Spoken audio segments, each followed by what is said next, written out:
Nelle nostre carceri ci sono troppi suicidi ed è così da troppo tempo. 34 persone si sono tolte la vita quest'anno in 33 settimane, per cui più di uno alla settimana.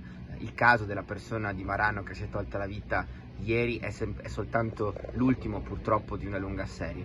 L'impegno deve essere quello di potenziare il servizio della polizia penitenziaria, che in praticamente tutte le carceri italiane è sottodimensionato oltre che sottofinanziato. Ci sono troppi pochi agenti nelle nostre carceri, ma serve anche un lavoro profondo sull'attività di consiglio psicologico e di consiglio ovviamente medico nei confronti delle persone detenute nelle carceri italiane, perché i carceri non possono diventare luoghi di morte, devono essere luoghi di recupero, luoghi che riavviano le persone alla vita. E quindi da queste morti, da questi suicidi dobbiamo trarre il messaggio fortissimo che serve un investimento in questa direzione. Non vale solo per Vicenza, ma vale per tutto il paese.